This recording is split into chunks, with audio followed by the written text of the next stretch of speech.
I started mentoring at Techstars accelerators, and I found that brilliant people with a great business vision, they didn't always have any idea about sales. Just not closing enough deals and issues around that, and having a strategy about it rather than just chasing every deal.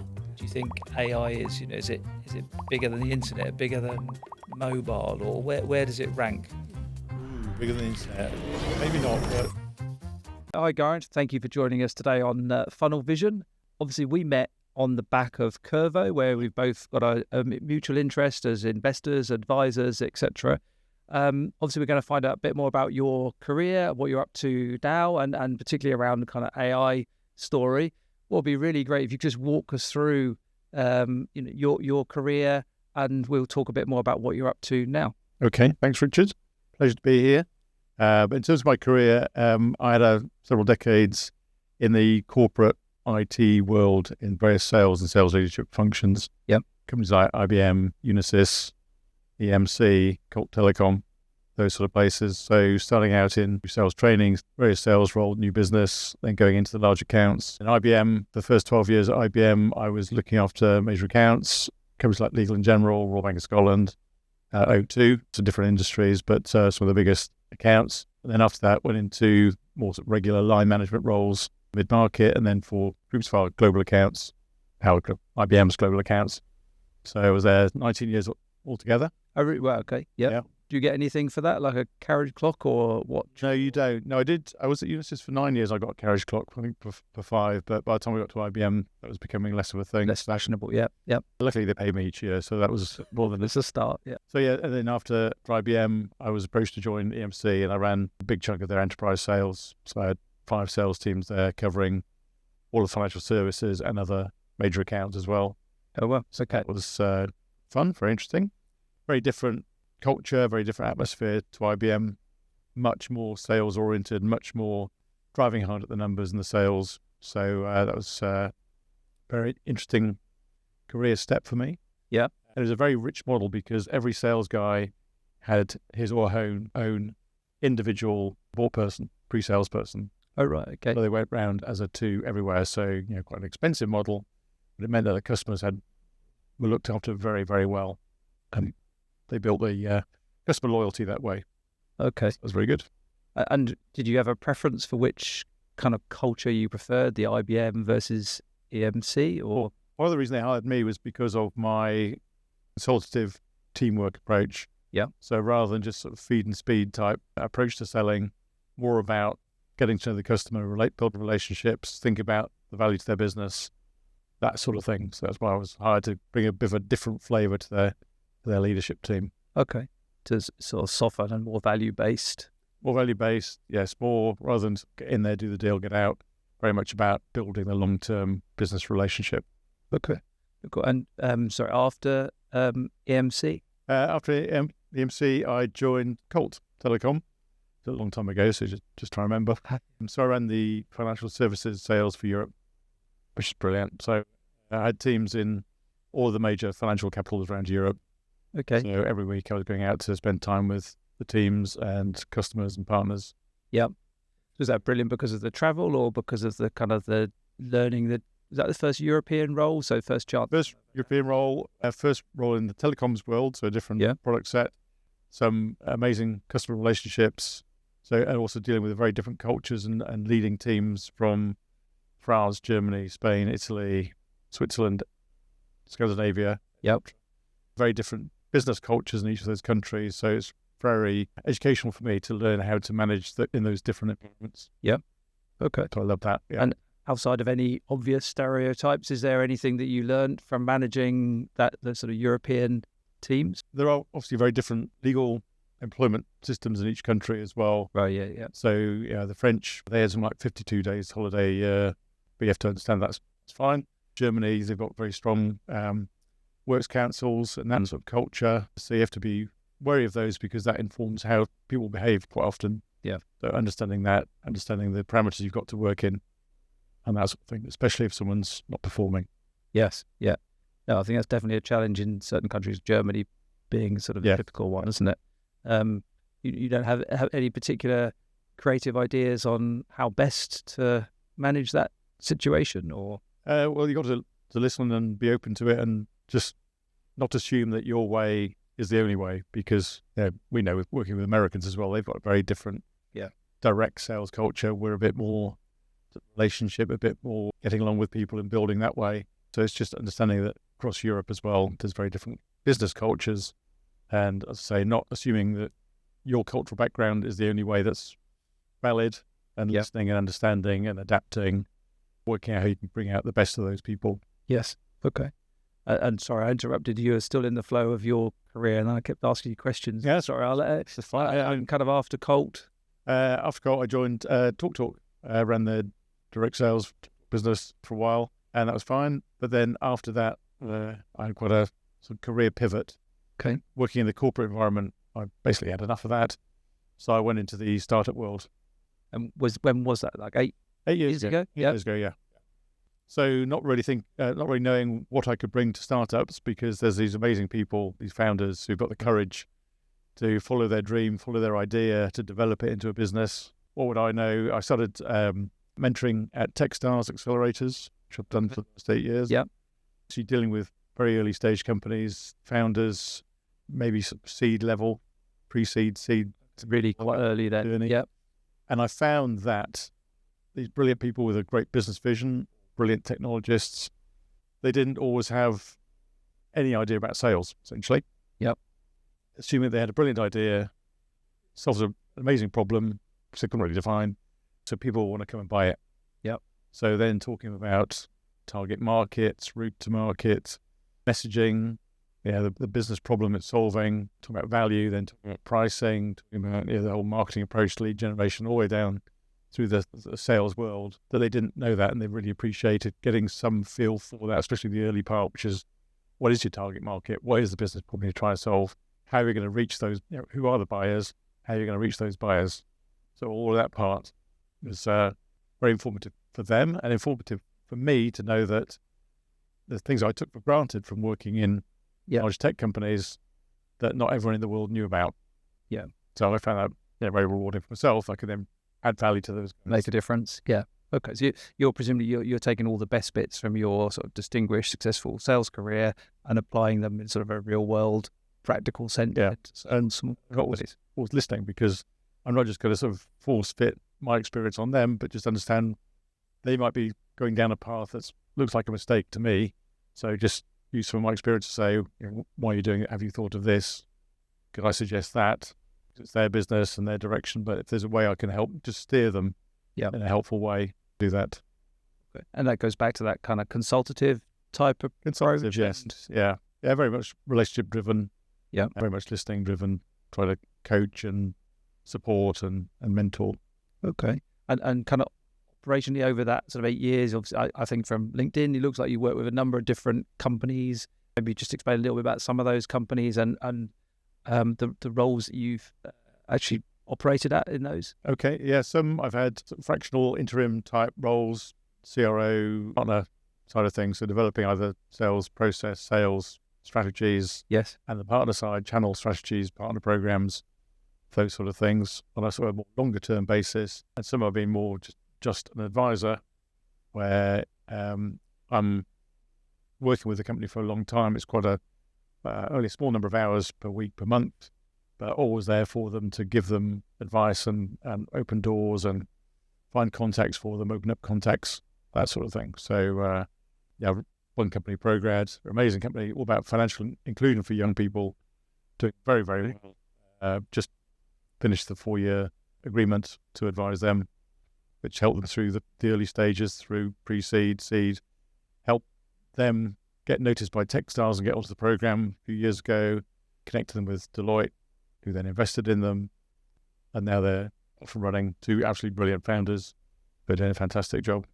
Okay, fantastic. So your sort of remit when you joined was to do that, as in sort of they wanted help with direction, strategy, addressing the market, and potentially shared some of those growth plans, and you've been with them on that journey, and they're now at a point they need something different, or how come it kind of comes? Yeah, it's giving them things to think about, things to be aware of, things to consider, examples from my experience. And then every young company wants introductions, contacts, those sort of things, warm intros, that side of things as well.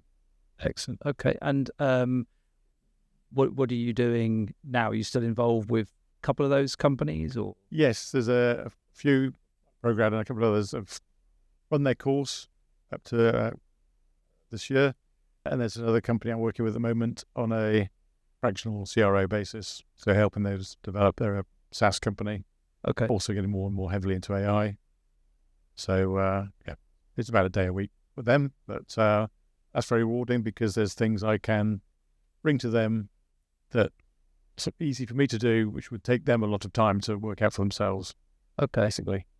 Can I ask you just to be a bit more specific on that? Because I think some of the other things you mentioned, like the AI piece and so on, we can come back to. But probably like you do some sort of fractional work, and it's obviously a bit of a buzzword. But what impact can you actually have one day a week with that organisation? What difference have you made? Yes. Well, with those guys, it works out as about a day a week, but it spreads throughout the week. Is whenever it's so I don't sit staring at them for an 8-hour period.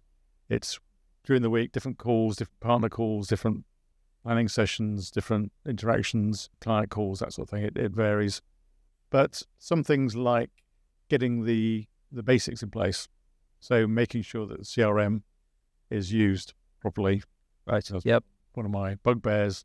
There's no point having CRM if it's not used consistently, in a timely fashion and accurately, because how can anyone make a decision based on the information in it if it's a bit sort of haphazard? Yep.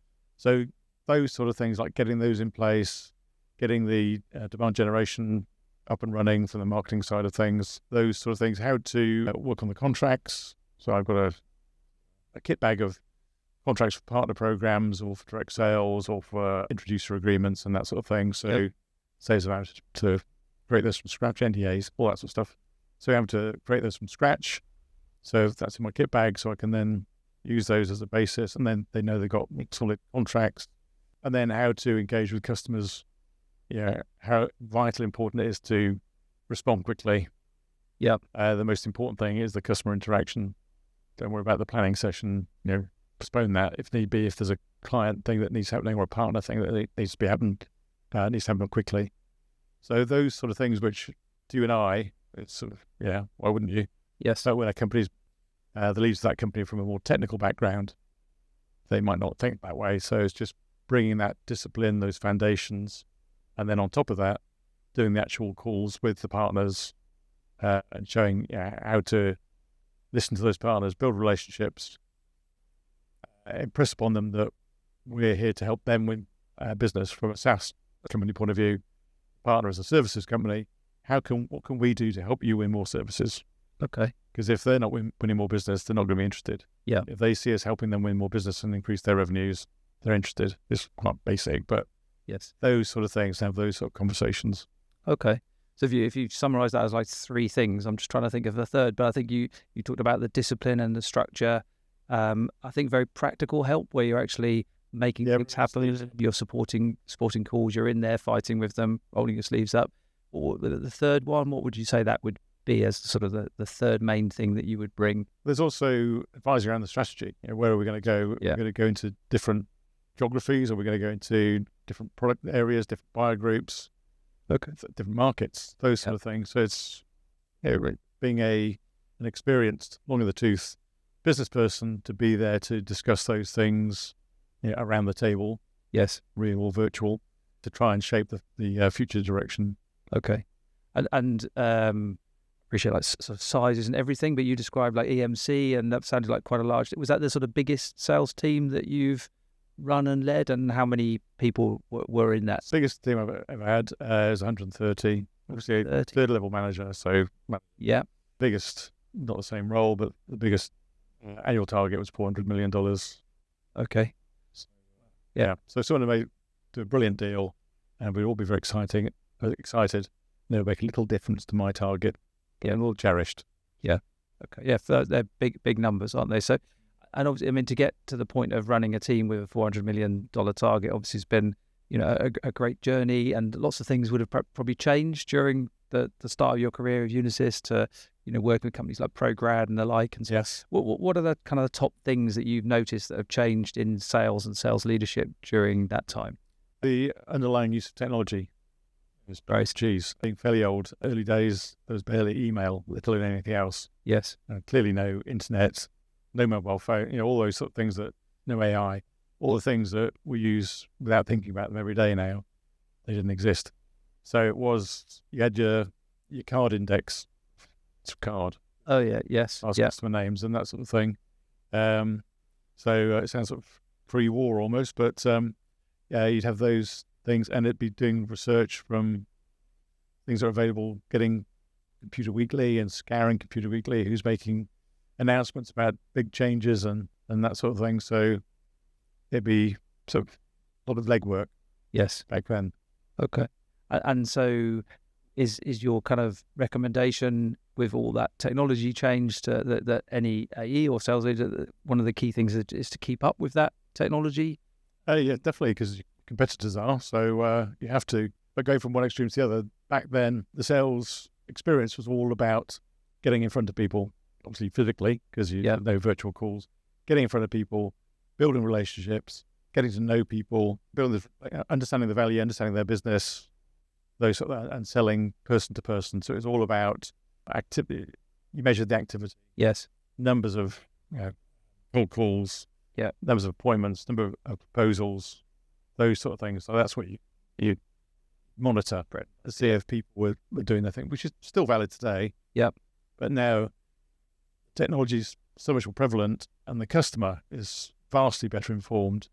So they say that they already know 70% of what they need to know, plus or minus, before the sales guy even gets in contact. Yeah. They already know the sort of thing they want to have in sort of thing they want to buy before they engage a sales guy or before a sales guy gets anywhere near them. So it's changing the role from being very, very much relationship to a bit more of a helping the customer to make sense of this, because they've got so many different inputs from different sources, obviously shaping it to fit with your offering. But you're then advising them from their point of knowledge to how to make sense of that, how to structure that, how to prioritize it, that sort of thing. Okay. So there's a very different engagement. Relationship's still vitally important. Yeah. But from being pretty much the only thing, now you've very much got to be completely on top of your data, market trends, got to be very much that consultative, knowledgeable person that they can rely on to help them through the confusions they might come across. Okay. So, I mean, I think from like your own cycle and probably my cycle as well, but we've obviously had to kind of evolve from the introduction of email, internet, the mobile era, and now AI as well, I guess.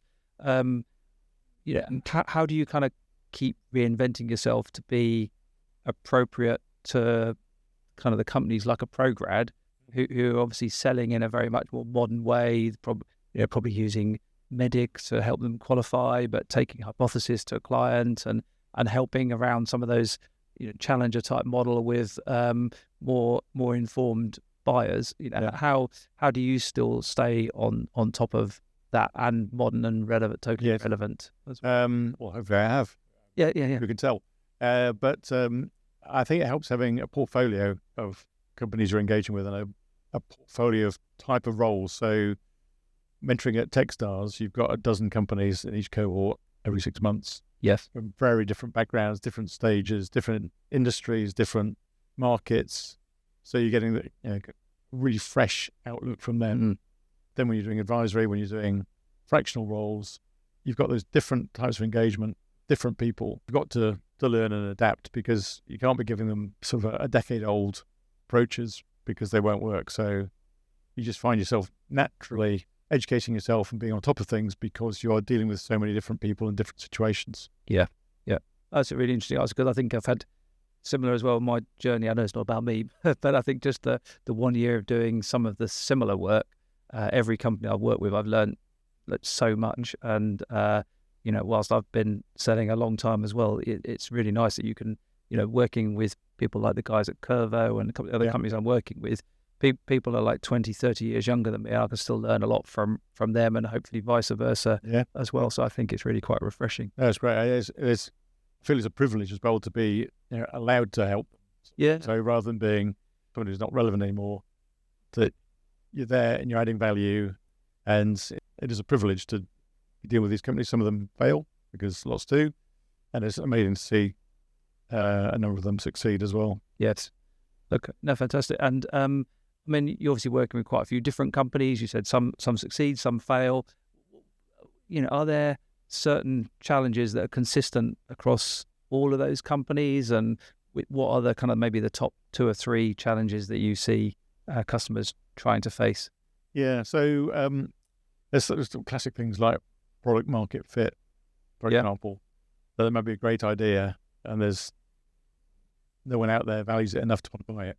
Yeah. So that's really important. At the other end of the things, it's cash as well. So many of them are doing really well, and everyone's really excited, and they're growing, and then, oh my God, the runway's gone, and they fold on that basis. Yeah. So there's very different aspects, and for the CEO, the founders to manage that, they're often young business people. It takes a lot to make sure, and that's why they need a really solid board. Yeah, experienced people to guide them and just make sure they don't fall into a certain number of traps. Yes. Okay. That's an interesting standpoint. And then in terms of the companies that they're selling to, I appreciate obviously there's product market fit and getting that right, and the value proposition. You see challenges with, I don't know, pipeline size, deal velocity, just not closing enough deals, and issues around that. And, which of those do you see as it varies. So a lot of the companies I work with are maybe they've obviously got revenue, but a free profit as well. So right. The financial focus is more on managing the runway and the money in the bank. On the sales side as well, it's establishing themselves, understanding the market to go for, and not trying to spread themselves too thinly, which is another problem. Yes. Thinking, let's expand to US, let's go to Asia and things. They've got one sales guy, and it's not going to work. Yeah. So it's being sensible about it, having a strategy about it, rather than just chasing every deal. And one of your favorites as well is qualification. Qualification is just so important. So many people, especially if a sales guy is not doing so well, they'll put a deal in pretending it's qualified only because the customer picked the phone up, agreed to a call or whatever. One conversation. Even though it's not really qualified. That's the worst. And they'll try and sort of massage it in the CRM and make it look like a real deal, but it's wasting their time. It's wasting your time as a sales leader. Yeah. And that sort of thing. So qualification is so important. Yes. Because otherwise your resource is just wasting cycles. Okay, and just a quick one on that. How do you kind of test deal quality and qualify those opportunities and help steer them on the ones they should focus on? Well, as you know, there's some classic mnemonics like MEDDIC and BANT. I tend to hold BANT in my head because it's so much easier. So business, authority, need, time. So just a little checklist, and MEDDIC is more a deeper one. Yeah, the checklist of the bases to cover. And if you haven't done any of those bases, it's a little red warning sign. Yeah. To just know enough about across those pieces. And if you don't know, ask the customer. Because some sales guys are reticent to ask customers about, do you have the authority to buy? Is there a budget? Because it might be a bit awkward, but people like to be asked. Although sometimes customers will tell you an inaccurate decision-making process because they might not actually know. Yes. Don't want to admit they don't know, so might make it up or just get it wrong because it was last year's process or something like that. But there's always sort of taking that and testing it as you go forward. Yeah, I think I'm big advocate of MEDDIC as well, but also that testing, the champion, have you done it before? Can you talk us through an example? How did that happen previously? And just making sure you've really got those drivers of change on your side as well. So that's really cool. Thank you. And I just want to speak a bit more about kind of AI, and we've talked a little bit about some of the changes in sales and the Rolodex, I think it was. One of those, but Rolodex onwards. Sadly, I think I had one as well, but Rolodex onwards. How big a sort of, I don't know, wave do you think AI is? Is it bigger than the internet, bigger than mobile, or where does it rank? Ooh, bigger than the internet? Maybe not, but it's huge. It is absolutely huge. It's amazing. I use AI all the time now. I'm finding myself, if I've got a query or a question that I might have used Google or equivalent before, just finding myself stopping doing that because it's so much easier to put a little sentence into Claude and you get a full response. Yep. ChatGPT or whatever.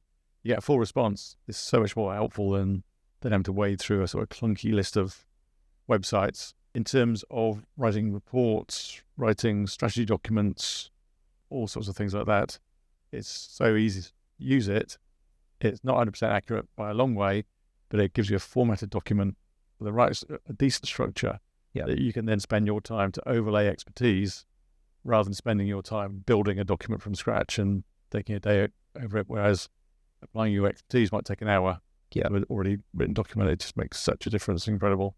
Yeah, so like a 90% time saving, etc. Yeah. Have you seen the organisations that you work with, any particular sort of tools, technologies or approaches they're using where they've adopted AI to successfully help them in the selling process? Well, the company we both know, Curvo.ai, right? I mean, it's fundamentally about AI, using AI to help the sales process. Yeah. To help the individual sales guys qualify and develop opportunities using AI as part of their sales call. But I see an enormous help for the sales leaders as well behind it, because the biggest frustration earlier about CRM, if it's not completed properly, and so many sales teams I've had, some people are brilliant. They use it, they get value from it as a salesperson. They use it as their record and as their prompt and their tasks and all that sort of thing. Others, particularly new business people, tend to not want to use it. They want to keep their black book to themselves. And then you're trying to make decisions and give an overview of your business with only patchy input. So that's very frustrating. But with things like Curvo, you can use that to have consistency across your salespeople in terms of how they engage, how they interact. Are they asking the right questions? Are they covering the right bases? And it means for a sales leader, it's so helpful for you to apply your own limited bandwidth for coaching and development. It gives you an idea when to get out the carrot, when to get out the stick. Yeah. It gives you an idea about sort of development needs in the team, those sort of things. I think it's so valuable for a sales leader because you've got that consistency across the team. Yeah. Yeah, fantastic. Another example, company I work with, Dolphin with an F, based in Barcelona, and that's all missions intelligence. Okay. And that's Gong and other companies provide that, and Exactly and others. This is a newer way of doing it based around AI that gives the individual sales guys absolute clarity of where things are, so they're not spending their time thinking, "Have we been paid enough for this opportunity? Or is this going to be missed? Is it the right value? Has it been invoiced so I can get the commission?" That sort of thing. It gives them a nice dashboard, clear picture. They're not spending their time worrying about that and rummaging around trying to find data. They can crack on selling and dealing with customers. Okay, yeah. For the sales leader, there's value because it knows that people are motivated to keep working. It also gives them an idea when to do the little extra incentives, little spiff or whatever, how to apply that, do that really quickly. And for finance, it means they're not chasing their tails so much about commission issues and that sort of thing, and it's more predictable in terms of the cost of the commission plan going forward. Yeah. So they find it much more motivational for the sales teams, much more valuable for the sales leaders and HR and finance as well. Okay. Yeah. I guess in both those cases, is more time for the seller to spend in front of customers. I think at the moment I've seen, the data from Gartner is like 18% salesperson's time is in front of customers, and that's nowhere near enough, is it? So it's not. And the really fun bit of being a salesperson or a sales leader is dealing with customers and partners. Yeah, that's the best bit by a country mile. So if you're freed up to spend vastly bigger proportion of your time talking to customers, that's brilliant. Yeah. And if AI can help you, which it can, to do up the amount of time you spend doing that, and also takes you away from the boring office admin-y bit. Yeah. It gives you more time because it's like gets automated.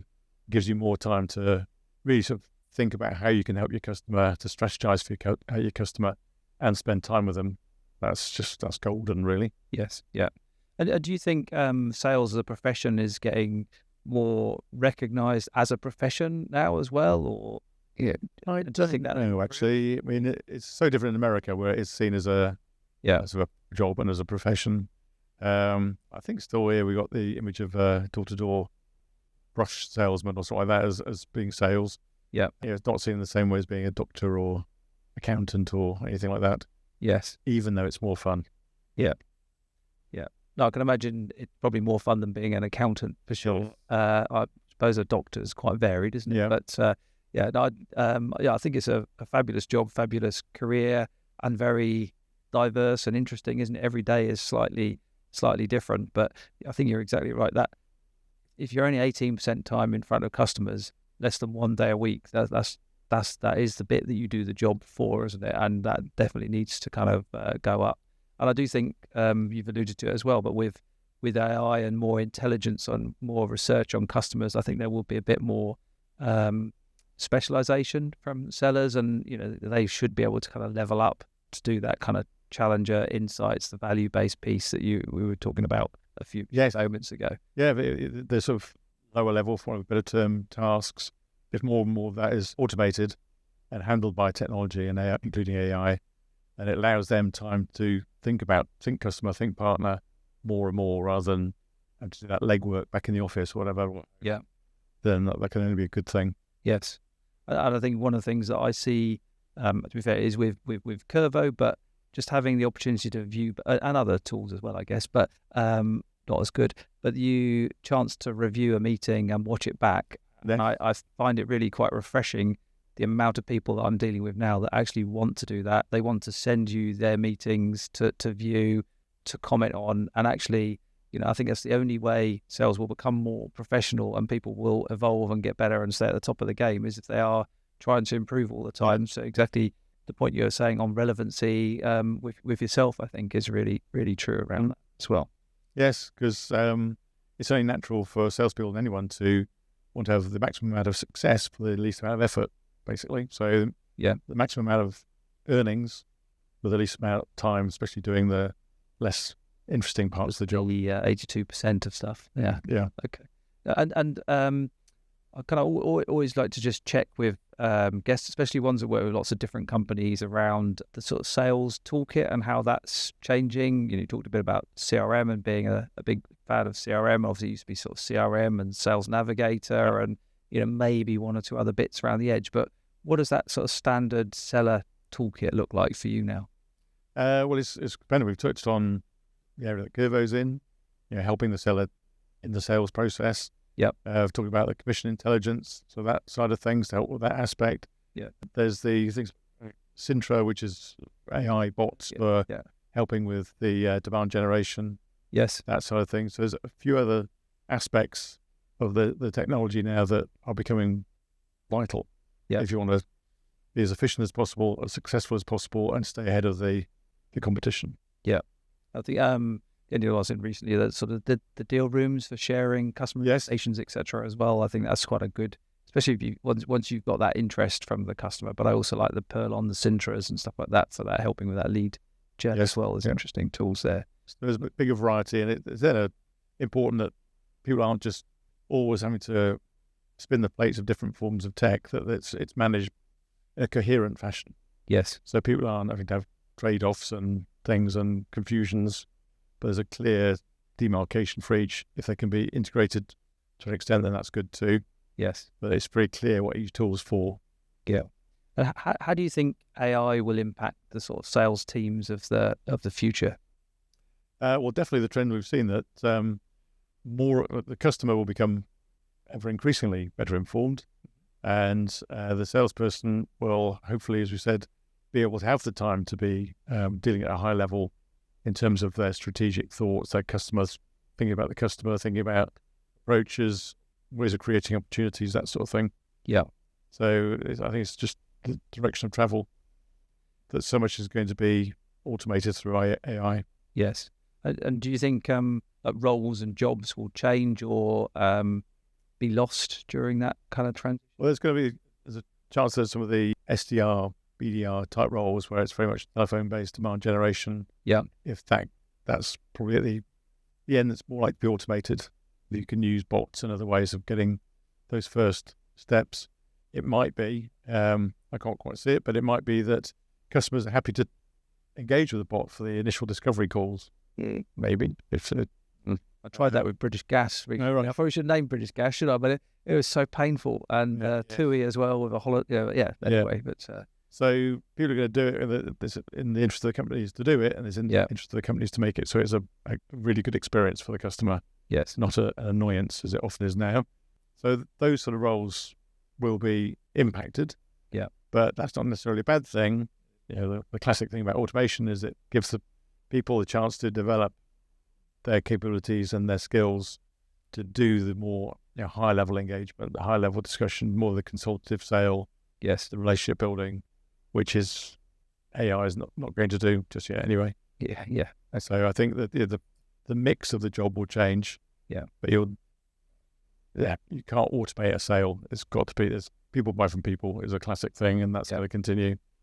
So you still need sales guys, but they just need to adapt to where the customer's getting to and what the customer's expecting from them. Yes. And if they don't adapt, what's going to happen to those salespeople?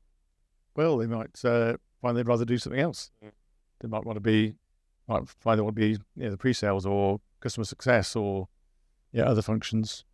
If people don't, because you might start in sales, I mean, if you want to keep continue the rest of your career, you might want to go into different avenues. Yeah. As the job changes, you might find that the aspect that you really liked, if you are an SDR, you just love hammering the phones, and if that's becoming less so, you might not want to be out on the road with customers. Yes. You might want to do something different. So hopefully it's good and people get a choice rather than anything else. Yeah. And any downside of AI? Well, it's moving so fast, isn't it? So it's just changing so fast, and no one really knows where it's going to end up. Ultimate impact, but there could be downside. Yes, we haven't got the crystal ball quite on how far it's going to go, but it's accelerating so quickly. Yes. That can we keep controlling it in terms of getting it to do what we want it to do rather than sort of spinning out into other areas? Okay. No, fantastic, Gareth. I think you've had a really healthy discussion about your career and how things have changed across sales and the impact of AI. I think in terms of those topics, unless there was anything else, I'm happy to kind of move to the big questions at the end that we discussed before. So I think if somebody is new to sales and you've got like a single tip, single sort of deal hack that you would give, I think I could almost write something down just to see if I come up with the right answer. But what would that be? Well, there's one word that's coming into my brain, which is to listen. Okay. Don't just sort of stick your head down and plow on. Yeah. Listen, understand, adapt. In terms of deals, you must have done, and your teams, if you had like a $400 million target, must have done loads of deals. But do you have one that sort of stands out as a bit of a favourite? More the situation. It's when I was a long-term rugby player, so very much into team sport, and it was those moments when it seemed like it was the competition had written the RFP and it looked like it was geared up for them, and but we saw a little chink of light in it. There was enough there to qualify it, to go for it, and we won.